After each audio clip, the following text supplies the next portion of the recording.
Potongan pertama yang kita ambil pelajaran adalah ana inda dhanni abdi bi. Aku selalu sesuai dengan prasangkaan hambaku. Ini kalimat penting sekali teman-teman sekalian. Selalu dengan prasangkaan hamba. Jika dia berprasangka baik kepadaku, maka dia mendapatkan kebaikan itu. Dan jika dia berprasangka buruk, maka dia akan mendapatkan keburukan. Ya. Maknanya, apapun yang sifatnya kita dapatkan teman-teman sekalian, sifatnya baik, maka misal kita dapat nikmat makanan, kita dapat nikmat kesehatan, apa saja, lalu kita sangka baik dengan Allah, oh ini berarti Allah sedang melimpahkan nikmatnya pada saya, Alhamdulillah. Itu sudah umum orang bisa lakukan. Tapi kalau dia dapat musibah, dia sakit, kehilangan harta, ditipu orang, gitu kan, dia di sini juga dibutuhkan untuk sangka baik dengan Allah. Kalau dia sangka baik di sini, dia akan dapatkan kebaikan. Misal dia mengatakan, mungkin Allah akan bersihkan dosa-dosaku, mungkin Allah akan tinggikan derajatku, maka dia dapat. Tapi kalau dia sangka buruk, maka ini akan bermasalah buat dia. Kita akan sebutkan teman-teman sekalian hadis qudsi yang lain. Kalau teman-teman bisa tulis hadis qudsi ini ya, karena ini hadis qudsi mulia sekali ya. Kalau saya subhanallah selalu merasa gembira sekali dengan mendengarkan hadis qudsi ini ya. Dan hampir setiap hari hadis ini selalu saya ulang-ulangi teman-teman sekalian. Saya ulangi, saya baca lagi, saya renung lagi, dan seperti sebuah hiburan yang tidak akan pernah ada habisnya. Karena ini hadis qudsi, hadis sahih di mana Allah Subhanahu wa taala menyampaikan kepada kita berita gembira tentang orang-orang yang mau berprasangka baik dengan Allah. Allah berfirman, wahai anak Adam, artinya kita semua manusia dipanggil, jangan pernah engkau takut kepada siapapun yang mempunyai kekuasaan selama kekuasaanku ada, dan ketahuilah kekuasaanku tidak akan pernah punah selamanya. Wahai anak Adam, jangan pernah engkau takut dengan kesempitan rezeki, karena perbendaharaanku penuh dan perbendaharaanku tidak akan pernah punah selamanya. Wahai anak Adam, ini potongan yang ketiga dari hadis. Kalau tertinggal langkahin dulu, nanti kita kembali. Jadi Allah Subhanahu wa taala tidak mau kita capek ya. Di sini dikatakan Allah berfirman, hai anak Adam, aku ciptakan kamu untuk beribadah, maka jangan engkau main-main. Aku menciptakan engkau untuk beribadah, maka jangan kamu main-main. Tadi potongan pertama, kalau ada yang tertinggal silakan. Wahai anak Adam, jangan engkau takut pada siapapun yang mempunyai kekuasaan selama kekuasaanku ada, dan kekuasaanku tidak akan pernah punah selamanya. Kemudian potongan kedua, wahai anak Adam, jangan pernah engkau takut dengan kesempitan rezeki, sedangkan perbendaharaanku penuh dan perbendaharaanku tidak akan pernah punah selamanya. Wahai anak Adam, aku ciptakan untuk beribadah, maka janganlah engkau main-main, dan aku tentukan rezekimu, maka tidak perlu kamu capek. Tentu anggota tubuh kita bergerak, hati kita bertawakal ya. Aku ciptakan engkau untuk beribadah, jangan engkau main-main, dan aku tentukan rezekimu, maka tidak perlu engkau capek. Demi kemuliaanku dan keagunganku, demi kemuliaan dan keagungan, jika engkau ridho terhadap pemberianku, maka aku akan tenangkan jiwa dan ragamu. Jika engkau ridho ya, terhadap pemberianku, maka aku akan tenangkan jiwa dan ragamu. Jika engkau tidak ridho dan engkau akan mulia di sisiku, Jika engkau tidak ridho, tadi ya, demi kemuliaanku dan keagunganku, jika engkau ridho dengan pemberianku, maka aku akan membuat jiwa dan ragamu tentram, dan engkau akan mulia di sisiku. Tapi jika engkau tidak menerima pemberianku, maka aku akan membuatmu mengejar dunia. Nanti kita ulangi lagi ya. Dan jika engkau tidak menerima pemberianku, maka aku akan membuatmu mengejar dunia, seperti hewan buas yang sedang mengejar mangsanya di padang pasir. Kemudian tidak akan datang kepadamu kecuali yang sudah aku takdirkan. Jadi kalau kita ridho dengan apa yang Allah berikan, Allah akan buat jiwa kita dan raga kita tenang, lalu kita mulia di sisi Allah. Tapi kalau kita tidak ridho terhadap apa yang Allah berikan, kenapa ya saya begini ekonomi saya, kenapa ya muka saya begini, kenapa ya badan saya begini, kita berkeluh kesah, maka Allah SWT mengatakan, aku akan membuatmu mengejar dunia seperti hewan buas yang sedang mengejar mangsanya di padang pasir. Kemudian tidak datang kepadamu kecuali yang sudah aku tentukan juga. Makanya capek sekali. Jadi orang beriman itu santai saja, dia akan dapat semua apa yang Allah janjikan, tidak perlu capek-capek. Nah, orang yang mengejar dunia berlebihan justru orang karena tidak bisa menerima takdirnya Allah, atau tidak ridho dengan pembagiannya Allah. Wahai anak Adam, aku telah menciptakan langit dan bumi, dan aku tidak pernah sulit menciptakan keduanya. Maka apakah kau pikir aku akan sulit untuk mengurus rezekimu? Wahai anak Adam, jangan pernah engkau minta rezeki untuk esok hari, sebagaimana aku tidak pernah meminta kepadamu amal esok hari. Wahai anak Adam, sesungguhnya aku mencintaimu, maka atas hak itulah cintailah aku. Kita Kita ulangi hadisnya. Allah menyebutkan dalam hadis qudsi, "Wahai anak Adam, jangan pernah engkau takut dengan siapapun yang berkuasa, raja, presiden, siapa saja, selama kekuasaanku ada, dan kekuasaanku tidak akan pernah punah selamanya. Wahai anak Adam," lanjutan yang potongan duanya, "jangan pernah takut dengan sempitnya rezeki, sebab perbendaharaanku banyak, penuh, dan perbendaharaanku tidak akan pernah habis selamanya. Yang ketiga, wahai anak Adam, aku telah menciptakan engkau untuk beribadah, maka jangan bermain-main, dan aku juga sudah menentukan rezekimu, maka tidak perlu engkau capek." Jadi di sini anggota tubuh kita berusaha, hati kita bertawakal.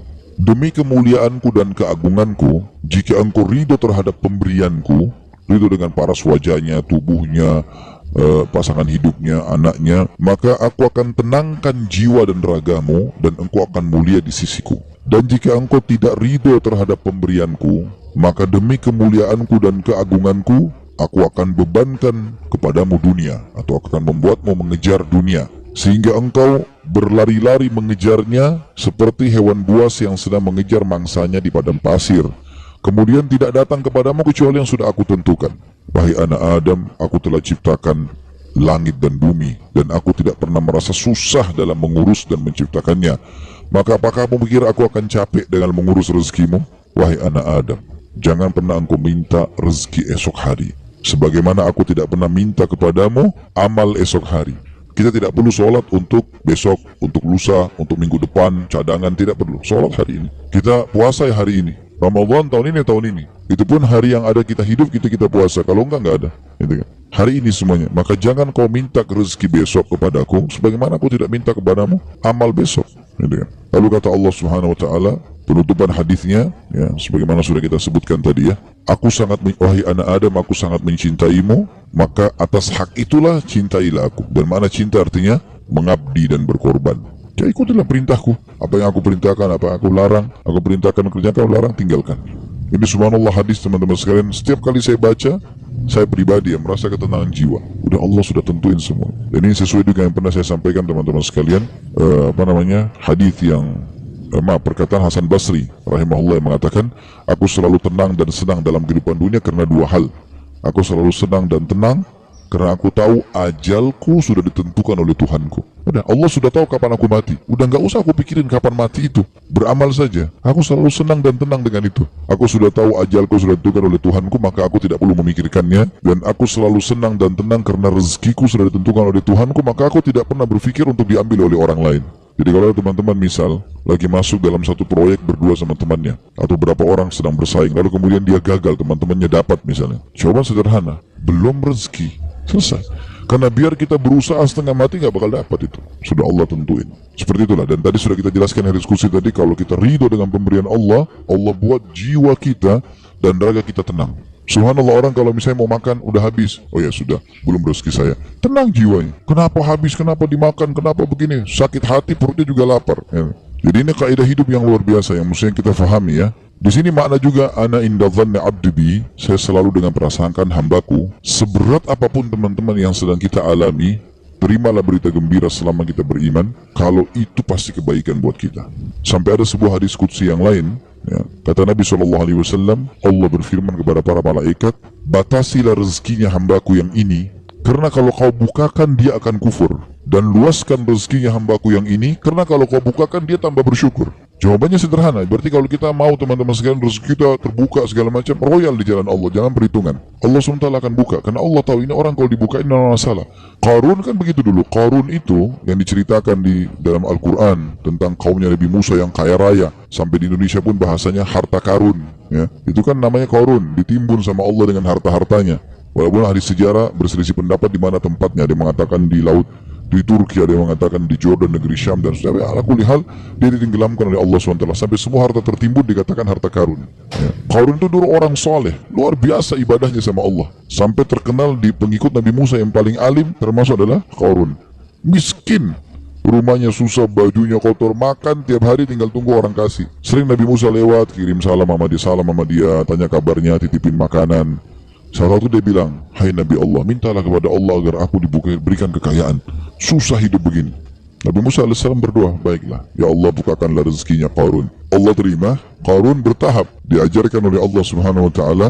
Tiba-tiba Nabi Musa alaihissalam berikan dia sedikit emas, ya, kemudian dia transaksikan, terus dia tertarik dengan emas itu. Dia mulai belajar bagaimana cara mengelolanya emas, sampai pelan-pelan dia punya kios kecil, lama-lama sampai dia punya produksi emas terbesar pada saat itu. Menjadi orang kaya raya. Udah nggak sholat lagi, udah nggak zikir lagi, ya. Udah mulai sombong, jalan di pinggir jalan sampai kereta kencananya semua pakai emas. Kemudian Nabi Musa alaihissalam utus orang-orang untuk ngumpulin zakat mal, dia nggak mau kasih. Lebih parah daripada itu, dia mengajak kaumnya dan membiayai mereka untuk memerangi Musa alaihissalam. Sampai akhirnya Musa alaihissalam berdoa agar Allah tenggelam dengan harta-hartanya semua. Jadi subhanallah, Allah itu memberikan dan Allah mengenahan, itu Allah tahu tentang kita. Ya ibaratnya seperti misalnya anak kita. Kita tidak bahasakan Allah punya anak. Ta'alallahu, ya. Allah maha suci dengan maha tinggi masalah itu. Tapi ini Ibnu Qayyim rahimahullah memberikan contoh perumpamaan orang yang belum dikasih oleh Tuhannya Allah. Perumpamaan seperti seorang anak yang sedang meminta izin dari orang tuanya untuk melakukan satu perbuatan atau berteman dengan seseorang. Misal bapak ibu punya anak mau berjalan sama teman-teman, kita tahu teman-teman ini narkotika, orang rusak. Padahal anak ini tidak ngerti, dia bilang ibu ayah izinkan saya. Kira-kira bapak ibu mau izinkan? Kalau kita pakai akal sehat kan nggak mungkin. Kita tahu anak ini walaupun dia mau, dia senang, dia gembira, dia akan rusak nanti. Kita nggak akan kasih, apapun risikonya. Ibnu Qayyim rahimahullah berikan perumpamaan seperti itu. Ada orang merengek-rengek sama Allah, Allah belum kasih. Allah lebih tahu, gitu kan? Ini hambaku ini kalau saya kasih, dia masalah nanti. Ada orang begitu subhanallah. Mungkin contoh kasus, ada orang anaknya meninggal masih kecil. Baik, mungkin dia merasa sedih. Tapi subhanallah bisa saja mungkin anak itu kalau besar buat masalah buat dia. Kita nggak tahu. Walaupun menurut kita mungkin tidak. Kan itu terjadi di kisahnya Nabi Khidir, ya kan? Dalam surah Al-Kahfi disebutkan, waktu Nabi Musa AS jalan sama dia, ada anak kecil jalan langsung dibunuh oleh Nabi Khidir. Nabi Musa bilang, kenapa kau bunuh anak kecil, nggak ada dosanya nih. Kata Nabi Khidir, kan saya sudah bilang, syaratnya kau belajar sama saya, jangan tanya sampai saya jelasin. Tapi yang jelas, Nabi Musa bertanya waktu itu, ringkas cerita, nanti akhirnya Nabi Khidir ceritain. Gitu kan. Nabi Khidir bilang, anak itu sudah ada berita dari Allah. Kalau anak ini kalau besar, dia akan durhaka sama orang tuanya. Sementara orang tuanya ini adalah orang saleh, orang baik. Si ayah sama ibu ini orang baik. Maka Allah menyuruh aku membunuhnya. Aku pertama utusan Allah. Kalau aku bunuh aku tidak berdosa. Itu anak ini meninggal belum balik, berarti dia juga masuk surga. Orang tuanya digantikan oleh Allah anak yang soleh. Hamil lagi ibunya setelah itu.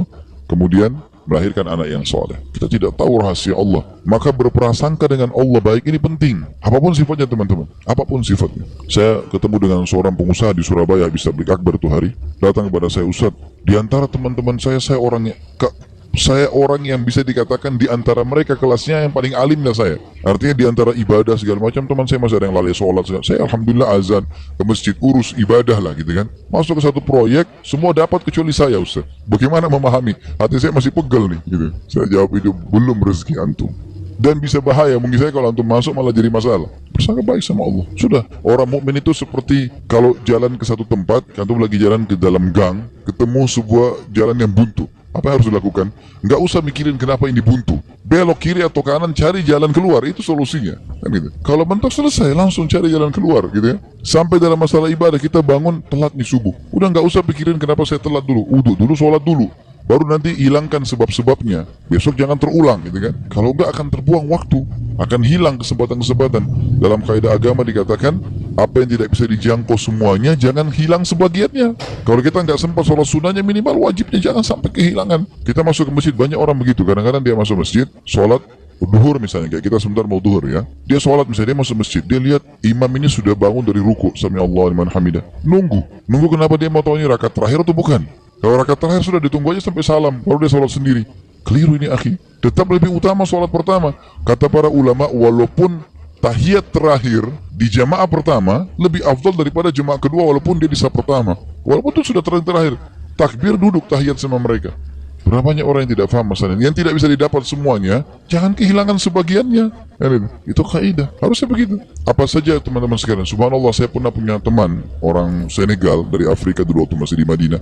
Teman saya di sebelah duduk di sebelah saya. Dia mungkin telat masuk kuliah 3 bulan gara-gara pengurusan visanya berangkat gitu. Tapi subhanallah cum laude anak itu. Dia datang duduk di sebelah saya. Mulai masuk hari itu, saya kan nulis juga apa yang dosen bilang. Saya ikutin apa yang dosen bilang, saya tulisin. Anak ini begitu masuk sudah 3 bulan. Udah banyak lembaran pelajaran yang ketinggalan. Mungkin ada 40-50 lembar tulisan yang sudah ketinggalan. Tapi dia mulai hari itu teman-teman sekalian, dia langsung tulis. Mulai masuk hari pertama, dosen pertama, dan sampai masa ujian terus saja dia nulis. Saya sempat tanya dia waktu dia mulai nulis, "Akhi, bagaimana ente nulis, kan ada yang ketinggalan?" Dia bilang, "Gak apa-apa, saya tulis sekarang, nanti itu nyusul. Sekarang ini dulu saya tulis." Dan betul, ternyata setelah mendekat ujian, yang dia tulis berisi kurang lebih 70%, yang tertinggal 30%. 30% itu disusul sama dia, diambil tulisan teman-teman yang sudah ada baru disusulin. Jadi yang tidak bisa dijangkau semuanya, jangan kehilangan sebagiannya, kan gitu. Ada orang begitu, subhanallah, ya. Lewat waktu sholat duha sudah kepepet, sudahlah nggak apa-apa, nggak usah deh, besok aja. Jangan, sekarang, walaupun cuma 2 rakaat, gak ada masalah. Jangan kehilangan semuanya. Maka itu kejelian dalam memahami itu, teman-teman.